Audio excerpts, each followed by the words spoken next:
Yeah. Hare Krishna, dear devotees. Thank you very much for joining today.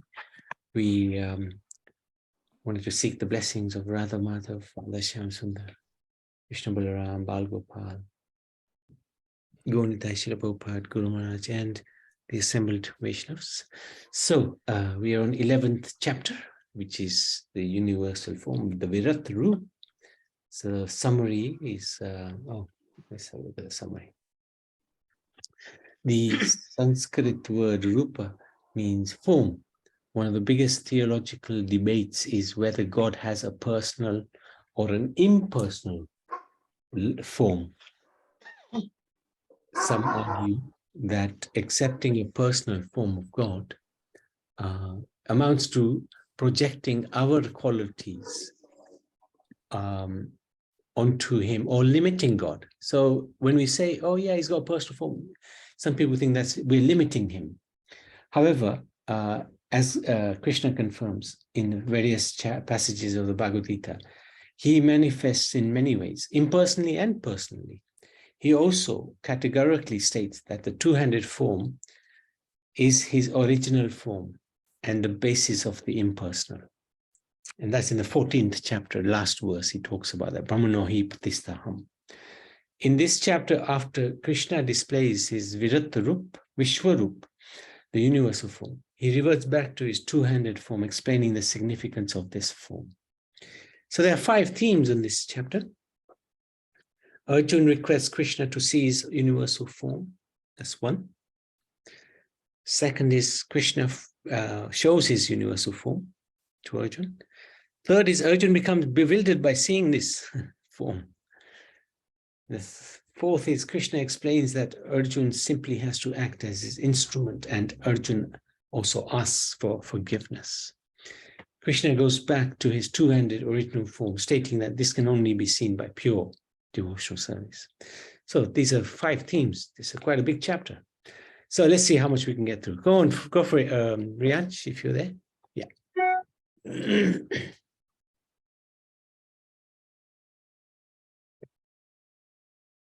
Yes, Prabhuji.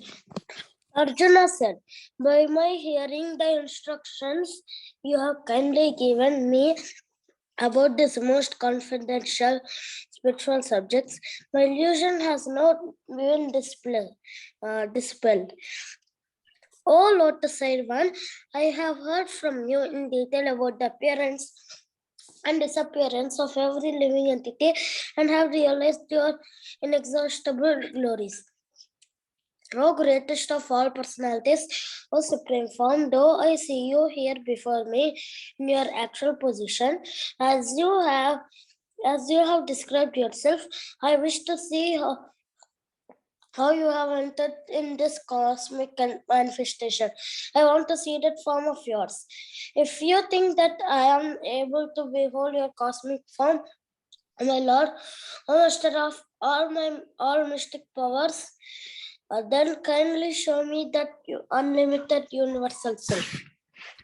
Thank you. So, first 4 verses, Arjuna makes a humble request from the Lord.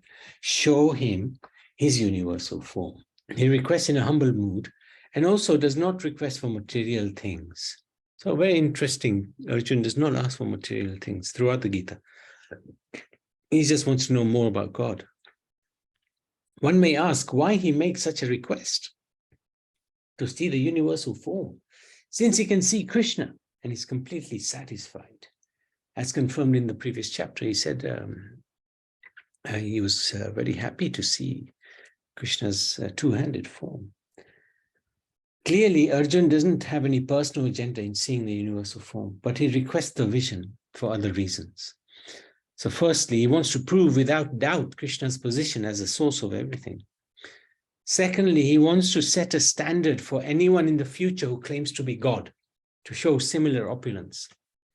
Unfortunately, our modern world is nevertheless plagued with so many so-called incarnations and God-men claiming to be the latest saviors of society by dint of the fact that they have mustered up some popularity or mastered a few magic tricks. So lesson number 44. we should not accept just anyone as God. There are many indications of a genuine incarnation. For example, they are mentioned in scripture. They perform astonishing activities. They're accepted by guru and devotees. And there are special markings. How to distinguish the real avatars? They're predicted in the scriptures, like Chaitanya Mahaprabhu is predicted. In the Padma Puran, I shall take birth as a son of Sachi, assuming a golden form in a beautiful place on the bank of the Bhagirathi Ganga, on the earth in the first part of Kali Yuga. They perform extraordinary activity like the lifting of Govardhan Hill by Shri Krishna for 7 days, 7 nights with his left hand little finger. They give divine knowledge like the Bhagavad Gita. They show their Virat Rup, the universal form, as Krishna is doing right now. And they have a particular mission when they descend. They have bodily signs on their palms and their soles. So this is the soul of Krishna. Amazing signs. Umbrella, lotus flower, conch. So many things. Half moon, fish, swastika. And Krishna is regarded to be the source of all the avatars. He's known as Avatari. So, very important lesson. So next, Sitaram Prabhu, would you like to read?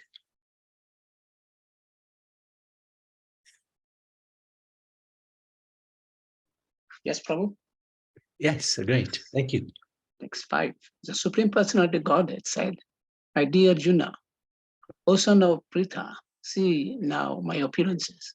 Hundreds of thousands of varied, divine, multicolored forms. Text E6. O best of the Bharatas, see here the different manifestation of Aditya, Vasu, Rudra, Ashwini Kumar, and all the other demigods. Between the many wonderful things which no one has ever seen or heard about or heard of before. Text 7. O Arjun, whatever you wish to see, behold at once in this body of mine, this universal form, mean, show you whatever you know, you now desire to see, whatever you may want to see in the future. Everything moving and non-moving is here completely in one place. Text 8. But you cannot see me with your present eyes, therefore I give you divine eyes, behold my mystic opulences. Text 9. Sanjay said, O king, having spoken thus, the supreme lord of all mystic power, the personality of Godhead displayed his universal form to, I don't know. Arjun. Arjun. Yeah. Text 10, 11. Arjun saw in that universal form unlimited mouths, unlimited eyes, unlimited wonderful visions. The form was decorated with many celestial ornaments and bore many divine appraised weapons. He, celestial garlands and garments, and many divine scents were smeared in his body. All was wondrous, brilliant, unlimited, all expanding. Text 12. If hundreds of thousands of suns were to rise at once into their radiance might resemble the effulgence of Supreme in this universal form. Text 13. At the time, Arjuna could not see the universal form of the Lord. The unlimited expansion of the universe situated in one place, also divided into many, many thousands. Text 14.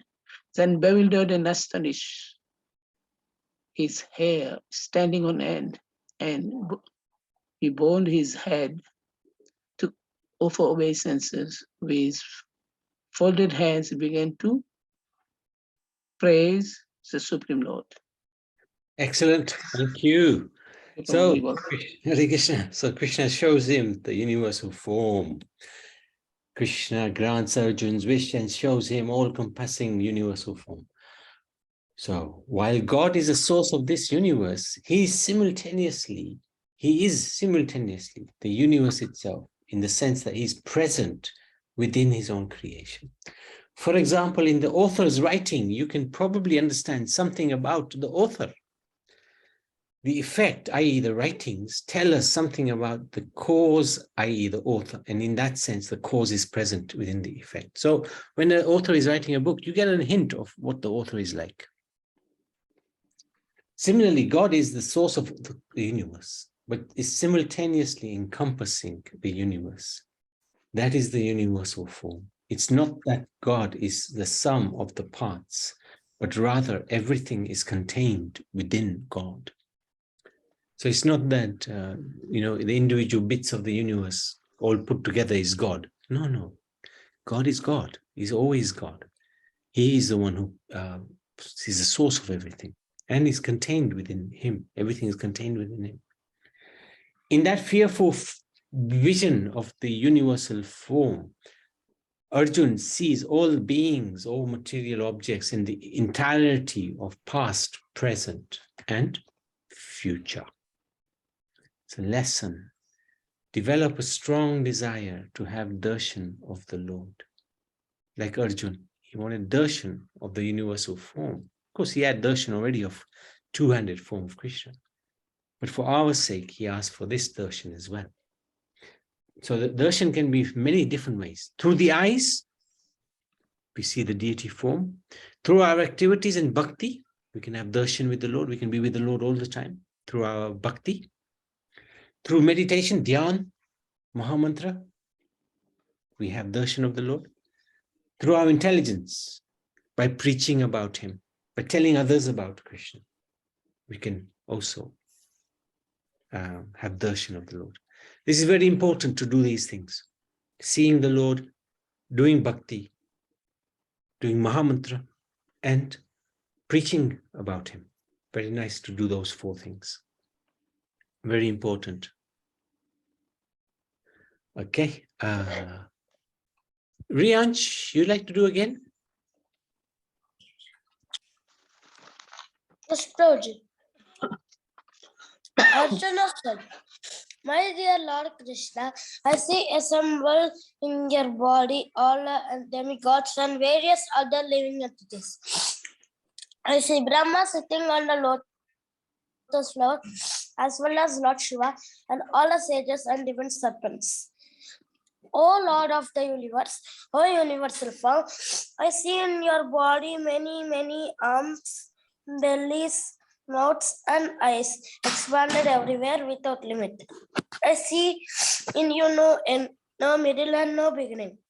Your form is difficult to see because of its glaring effulgence spreading on all sides, like blazing fire or the immeasurable radiance of the sun. Yet I see this glowing form everywhere, adorned with various crowns, clubs, and discs. You are the supreme primal objective. You are the ultimate resting place of all this universe.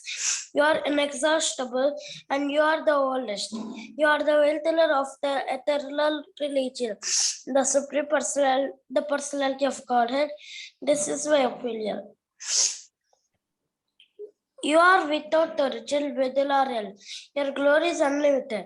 You have numberless arms, and the sun and moon are your eyes. I see you with blazing fire coming forth from your mouth, burning this entire universe by your own radiance. Although you are one, you spread throughout the sky and planets and all the space between. Oh, great one, seeing this wondrous and terrible form, all the planetary systems are perturbed. All the hosts of demigods are surrendering before you and entering into you. Some of them, very much afraid, are offering prayers with folded hands.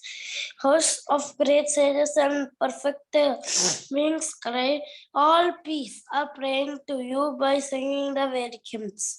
All the various welfare stations of Lord Shiva, the Adityas, the Vasus, the Satyas, the Vishwadevas, the two Ashwis, the Maruts, the forefathers, the Gandharvas, the Yakshas, the Asuras, all perfect demigods are beholding you in wonder.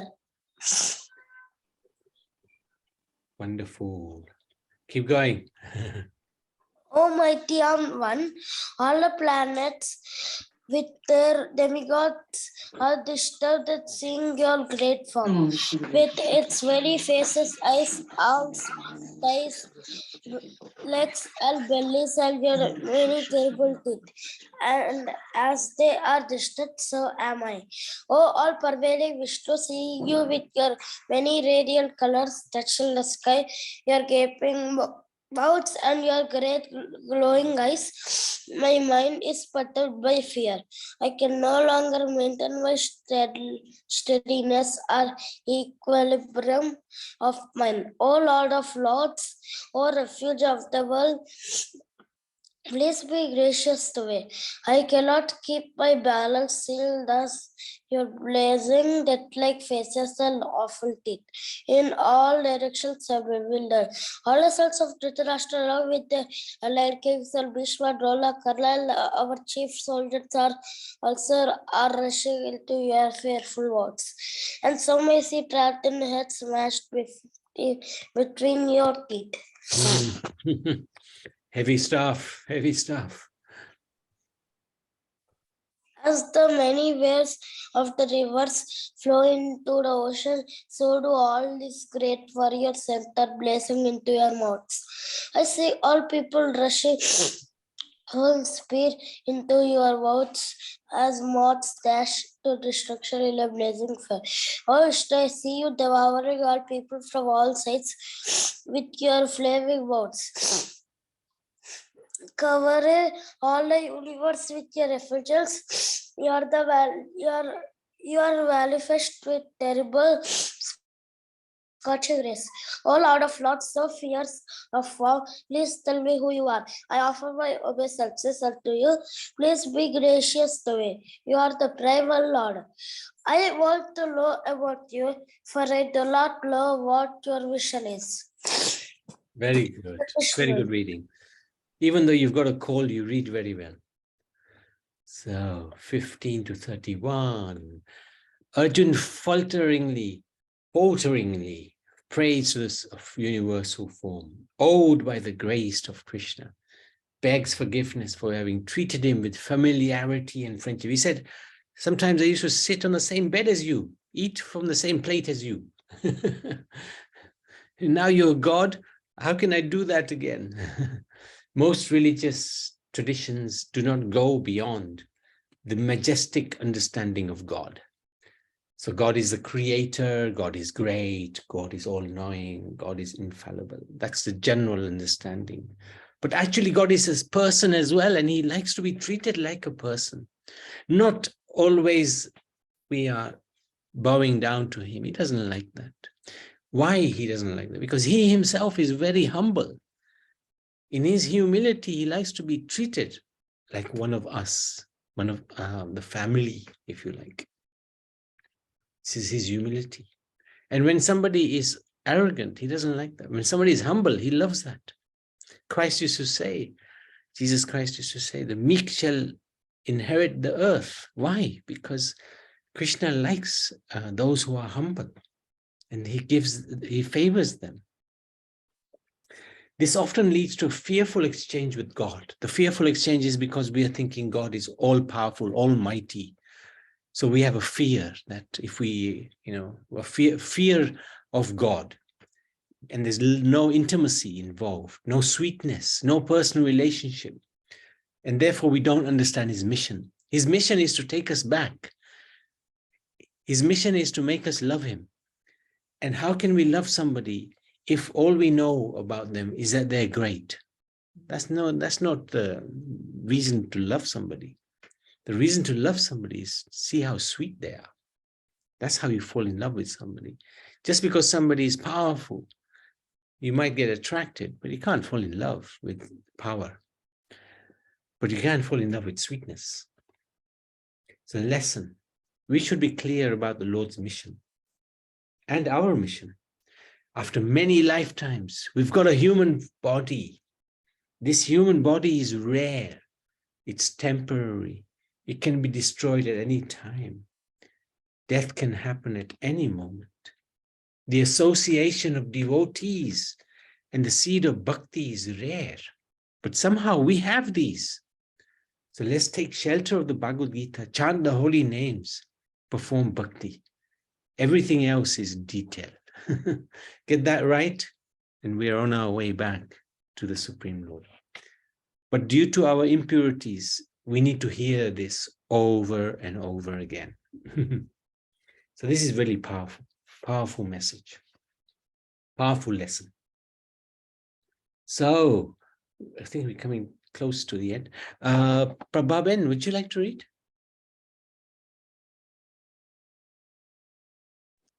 I don't think I will read today because I've got very sore throat.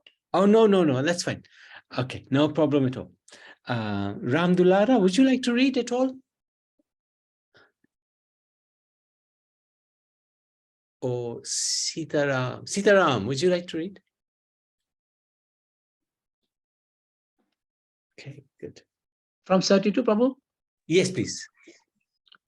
the Supreme Personality of Godhead said, Time I am, the great destroyer of the world, and I have come here to destroy all people, with exception of you, the Pandavas. All the soldiers here on both sides will be slain.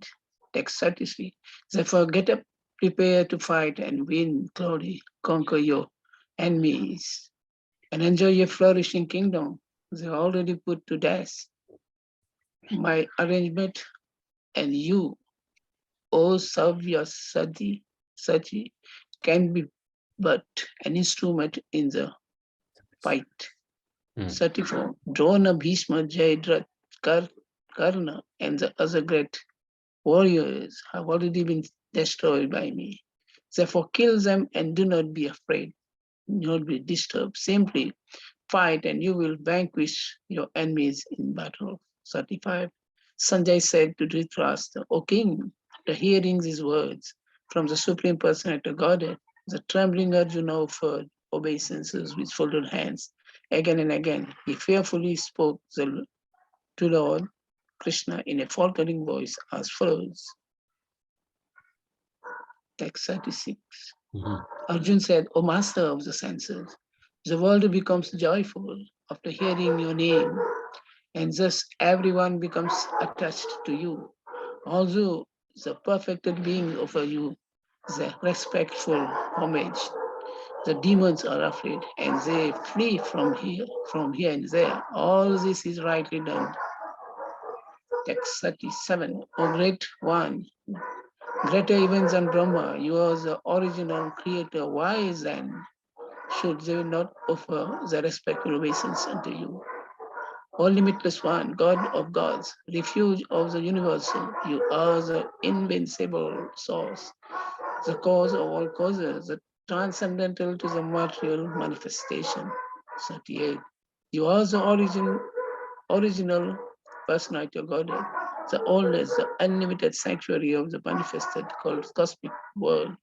You are the knower of everything, and you are all that is knowable. You are the supreme refuge above the material world, most limitless form. This whole cosmic manifestation is permitted by you. 39. You are air, you are the supreme controller. You are fire in water, whatever it is. And you are the moon. You are Brahma, the first living creature. And you are the great grandfather. I therefore offer my respectful obeisances unto you 1,000 times, and again, and yet again. Text 40. Obeisances to you from the front, from behind, from all the side. O unbounded power, you are the master of the limitless might. You are all pervading, and thus you are everything. Text 41 to 42. Thinking of you as my friend, I have rashly addressed you, Krishna. O Yadav, O my friend, not knowing your glories, please forgive me whatever I may have done in madness or in love. I have dishonored you many times, jesting as we relax, lay on the same bed, or sat on it together, sometimes alone and sometimes in front of many friends. Oh, infallible one, please excuse me for all those offenses. Thank you, Prabhu. Very good. Oh, there's two more if you want to. That is 43. You are the father of all this complete cosmic manifestation of moving and non-moving. You are its worshipable chief, the supreme spiritual master. No one is greater than you, nor can anyone be one with you. How then could there be anyone greater than you within the three world, O Lord of immeasurable power? Text 44. You are the supreme Lord, to be worshipped by every living being. Thus I fall down to offer you my respectful obeisance and ask your, I don't know, as a father tolerates, ask your mercy, as a father tolerates the impudence of his son, a friend, the impertinence, a friend, or a husband, the familiarity of his wife. Please tolerate the wishful I may have done you. Hare Krishna. Thank you. Yes. Tolerate the wrongs that I may have done you. So, thank you so much. That was quite a long session as well. And Krishna says, time I am, the great destroyer of the world. So in this world, everything gets destroyed by the agency of time. And that's the servant of Krishna. Also, the opposition is already destroyed. Krishna is saying, just become my instrument. They're already dead. You saw them being crushed between my teeth. They're already destroyed. So all you have to do is become my instrument. Don't be fearful.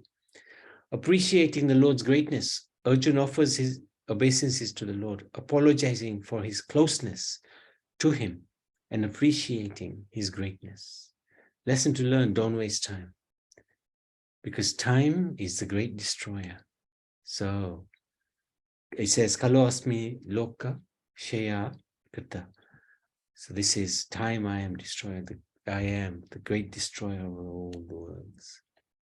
So there are unlimited ways how we can waste our time. TV, social media, too much news, gossip, mobile games, mundane music, social events. We have to be very careful. If we want to waste our time, Krishna will give us the ability, facility to do that. Let's not do that. Let's keep focused, reading mundane literatures for leisure and pastime. Most of the world is engrossed in these activities, destroying their lives, really. So the last bit, let's see.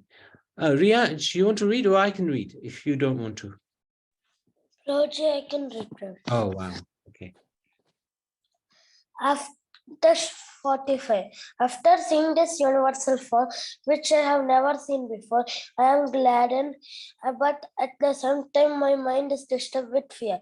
Therefore, please bestow your grace upon me and reveal again your form as the personality of Godhead, O Lord of Lords, O abode of the universe. Text 46. O universal form, O thousand armed Lord, I wish to see you in your four-armed form, with helmeted head and with club, wheel, conch, and lotus flower in your hands. I long to see you in that form. The supreme personality of God itself. My dear Arjuna, happily have I shown you by my internal potency, the supreme universal form within the material world. No one before you has ever seen this primal form, unlimited and full of glaring effulgence. Oh, text 48. O best of the Kuru warriors, no one before you has ever seen this universal form of fire, for neither by studying the Vedas nor by performing sacrifices, nor by charity, nor by pious activities, nor by civil penances can I be seen in this form in the material world. Very good. This is the last lot coming up. Text 49. You have been perturbed and bewildered by seeing this horrible feature of man. Now let it be finished. My devotee, be free again from all disturbances. With a peaceful mind, you can now see the form you desire. Sanjay said to Dhritarashtra, the Supreme Personality of Godhead, Krishna, having spoken thus to Arjuna, displayed his real form alpha and last showed his two unformed, thus encouraging the fearful Arjuna. When Arjuna thus saw Krishna in his original form, he said, O Janardana, seeing this human-like form, so very beautiful, I am now composed in mind and I am restored to my original nature. Text 52. The Supreme Personality of Godhead said, my dear Arjuna, this form of mine, you are now seeing it is very difficult to behold. Even the demigods are ever seeking the opportunity to see this form, which is so dear. Hare Krishna. Oh, sorry, last 3 verses here. Text 53. The form you are seeing with your transcendental eyes cannot be understood simply by studying the Vedas, nor by undergoing serious penances, nor by charity, nor by worship. It is not by this means that one can see me as I am. Text 54. My dear Arjuna, only by undivided devotional service can I be understood as I am standing before you and can thus be seen directly. Only in this way you can enter into the mysteries of my understanding. Text 55. My dear Arjuna, he who engages in my pure act devotional service, free from the contaminations of fruitive activities and mental speculation. He who works for me, who makes me the supreme goal of his life, and who is friendly to every living being, he certainly comes to me. Roger, can I recite the 11.55 words? Yes. Mat karmakrin mat paramo, mat bhakta sangha varchita, nirvaira sarvabhuteshu yasamaveti pandava. Brilliant. Well done. Thank you. That's the end of chapter 11, Vishwarup Darshan Hare Yoga. Krishna. Hare Krishna. Well done. Thank you. So summary of this last part. Arjuna was fearful, requesting Krishna to see his four-handed form because the universal form was just too much. So then the human-like form of Krishna, the four-handed form, around whose the neck is swinging a garland of flowers beautified by the moon locket, whose two hands are adorned with the flute. So he wanted to see the two-handed form and jeweled ornaments, whose graceful three-bending form attracts the mind of his devotees. So ancient Sanskrit texts describe Krishna as Rasovaisa, the very embodiment of affectionate relationships, loving relish, transcendental sweetness. This form is difficult to achieve. So this form, the two-handed form, is even much harder to achieve, to see, to have darshan of, than anything else, because it's nectar. Even those who are seeing it, like Duryodhana, they didn't actually see he didn't reveal that form to them. They would just see something else. But the devotees would see the two-handed form and they would be mesmerized. The two-handed, three-bending form of the Lord is the original form of Krishna, extremely difficult to have a darshan of, let alone achieve. So understand that God is a person who is full of color, character, and bliss. He knows how to have a good time. And he's much more interested in relishing the sweetness of pure love than the ritualistic worship of those who approach him in awe and reverence. This is the sweetness of God. This is the sweetness of God. And the text number 52 is a very nice darshan. Two-handed form is most difficult to see, even than the universal form. There's a tinge of bhakti is enough to see the universal form. And the universal form may be seen by adding tinge of bhakti to activities like Vedic sacrifices, penances, Vedic study, and gyan. And without a tinge of bhakti, it's not possible. But Krishna's two-handed form is more difficult to see, even for demigods like Shiva and Brahma. Demigods were eager to see Krishna in the womb of Devaki. That's why. And fools deride him. They deride him as ordinary person, may offer respect not to him, but to the impersonal, something within him. But they are all man-made imaginations. Krishna's body is described in Brahma Samhita and the Bhagavad Gita as completely spiritual, never like an immaterial body. So very important to understand this. Very, very nice, important to understand. Krishna's form is personal, and the two-handed form is the most difficult to have darshan of. Any questions? It's a long chapter and a tough chapter.